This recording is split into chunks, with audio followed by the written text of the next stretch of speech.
ಪ್ರಧಾನಿ ಎಂಬ ಶ್ರೇಷ್ಠನಾದ ಪ್ರಾರ್ಥನೆ ಎನ್ನ ಮಗನಾದ ಇಂದ ದೂತರನ್ನು ನೆನೆಸಿಕೊಂಡರೆ ಎನ್ನ ಹೃದಯದ ಕೋಪಾಗ್ನಿ ಎಂದು ಹೇಳುವುದು. ಅಯ್ಯೋ ಆ ಸೀತನ ತಂದು ದಿನದಿಂದಲೂ ನಡೆಯ ಅವಶ್ಯಕಗಳನ್ನು ತೋರುತ್ತದೆ. ಇದು ಅಲ್ಲದೆ ಎಡಗಣ್ಣು ಎಡ ಭುಜವನ್ನು ಎಡ ಬುಡದೆ ಹಾಕುತ್ತದೆ. ಮುಂದೇನು ಮಾಡಬೇಕು ಮಂದಿ ಸರ್ವ ಕಾರ್ಯಕ್ಕೆ ನೀನೇ ಸುಧನ್ನೆ.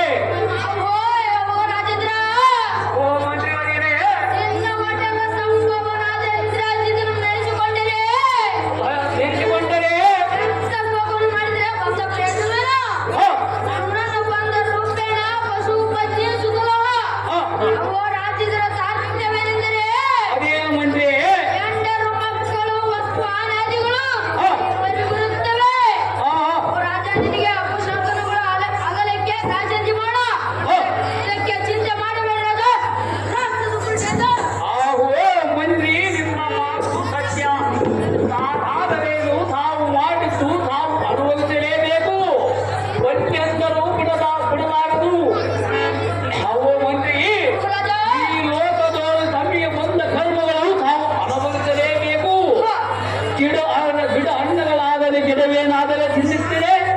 ಇದು ಅಲ್ಲದೆ ತಿಳಿಯದು ಗಿಡದ ಕಾರ್ಯವನ್ನು ಬಿಡಲಿಲ್ಲ ಮುಂತಾದ ವರ್ತಮಾನವು ತಿಳಿಯಲಿಲ್ಲ. ಅತಿ ಜಾಗೃತಿಯಿಂದ ರಣರಂಗಕ್ಕೆ ಹೋಗಿ ಬರಲು ಪ್ರಧಾನ ಎಂಬ ಸೇರ್ತನೆ ಅತಿವೇಗದೆ. ಆಹೋ ಮಂತ್ರಿಯವರೇ, ರಾಮಚಂದ್ರನ ಸರಸ್ವತಿಗೆ ಗುರಿಯಾಗಿ ಮಾನ ಹೊಂದಿರುವುದೊಂದು ಸಾರ ನಡೀಬಿದ್ದೆ.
ನಿತ್ಯಂಜನನ್ನು ಅಗಲಿಸಿ 6 ತಿಂಗಳಿಗೆ ನಾಡಿ ಅಸರ ಹೆಂಗೆಟ್ಟು ಈ ಸೃಷ್ಟಿ ಒಳಗೆ ಎಷ್ಟೋ ಜಂತುಗಳನ್ನು ಭಕ್ಷಿಸಿದರೆ ನನಗೆ ಸಂತೋಷವಾದರೆ ಆ ಪರಮೇಶ್ವರನ ಕುರಿತು ತನ್ನ ವಿಟ್ಟದಂತೆ ಈ ಸ್ಥೂಲ ಕಾರ್ಯವನ್ನು ನೆಚ್ಚುಗಳಿಸಿದನು.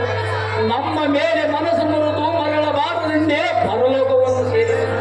ಅಯ್ಯೋ ಶಿವ ಶಿವ ತಮ್ಮನ ಮಡದನು ಮಗನನ್ನು